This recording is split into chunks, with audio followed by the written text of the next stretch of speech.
Saudara, Satpol PP merazia puluhan anak jalanan dan pengemis. Pedihnya mereka tanpa keluarga, tentang pedihnya penderitaan di usia balita, tentang kejamnya kehidupan jalanan. Kenalkan, nama saya Abida Hapsari, saya adalah salah satu pengurus dari NGO Bintang Harapan. Namun sebelum kita masuk ke dalam NGO Bintang Harapan, di sini saya akan menjelaskan latar belakang kenapa sih kita harus membentuk sebuah NGO Bintang Harapan tersebut. Nah, yang sudah kita ketahui bersama bahwasanya pendidikan di Indonesia tidak bisa dibilang baik. Kenapa seperti itu? Karena di sini kita masih harus menghadapi permasalahan pendidikan di Indonesia yang ada dua itu. Yakni yang pertama, yakni masalah bagaimana guru atau pengajar yang memang kurang berkualitas. Nah, di sini bisa kita lihat di pelosok suatu daerah ataupun di pedesaan, di sana banyak sekali pengajar yang memang tidak sampai S1 bahkan ataupun S2, namun dia bisa mengajar di sekolah dasar. Nah, di sini sangat disayangkan sekali karena bagi mereka yang ingin menjadi guru, mereka bisa langsung menjadi guru tanpa tes ataupun tanpa yang lainnya. Sangat disayangkan sekali karena di sini mereka yang diajari oleh mereka adalah murid-murid yang akan yaitu yang akan nantinya membangun sebuah Indonesia, Young Generation Indonesia. Kemudian permasalahan yang kedua yakni kurangnya fasilitas-fasilitas di sekolah-sekolah. Ketika kurangnya fasilitas di sekolah-sekolah, maka penunjang pendidikan bagi murid akan berkurang. Seperti halnya mungkin adanya peta atau globo yang ada di masa lampau. Padahal sangat disayangkan pendidikan ataupun bahan ajar setiap tahunnya akan berubah, akan mengalami perkembangan. Seperti contoh yakni provinsi di Indonesia yang dulu masih 33 sekarang sudah menjadi 37. Ketika bahan ajar tersebut adalah bahan ajar yang sudah lampau, maka pengetahuan yang didapat oleh murid juga tidak bisa yang terbaru seperti itu. Kemudian oleh karena itu juga banyak sekali anak-anak atau remaja-remaja yang lebih memilih putus sekolah dan mereka memilih untuk bekerja.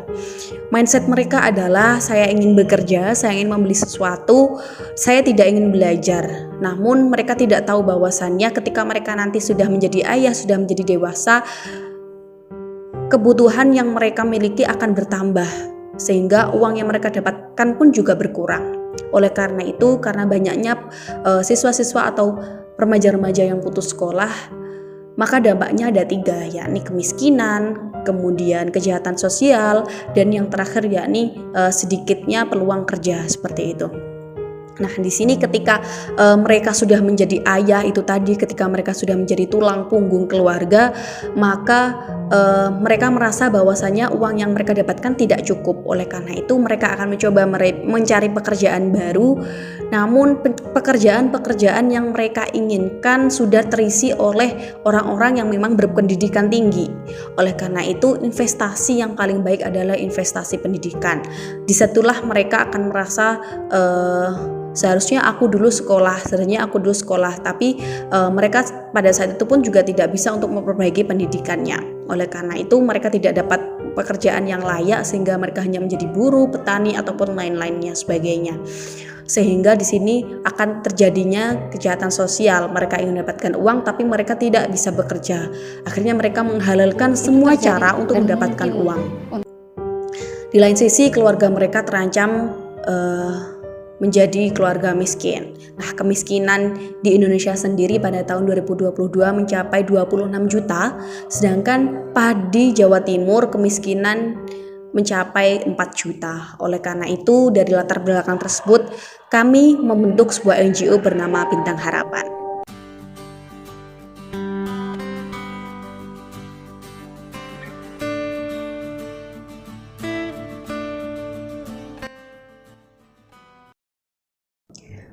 Perkenalkan, nama saya Keisha Prabawa, selaku salah satu pengurus dari NGO Bintang Harapan.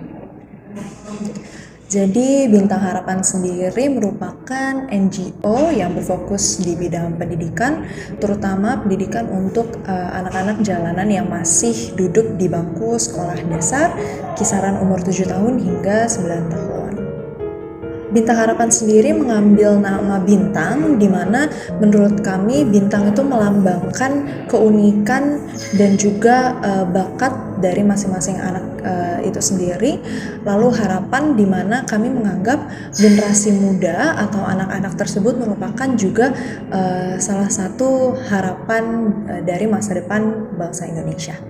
Di Bintang Harapan sendiri, ketika kami bilang bahwa fokus kami adalah pendidikan, kami membuat 2 program untuk anak-anak tersebut. Yang pertama ada Cipta Minat dan juga Cipta Bakat, di mana di Cipta Minat kami ingin membangun minat anak-anak tersebut untuk belajar pendidikan-pendidikan penting seperti bahasa Indonesia, matematika, bahasa Inggris, dan juga pelajaran lainnya seperti IPA dan juga IPS.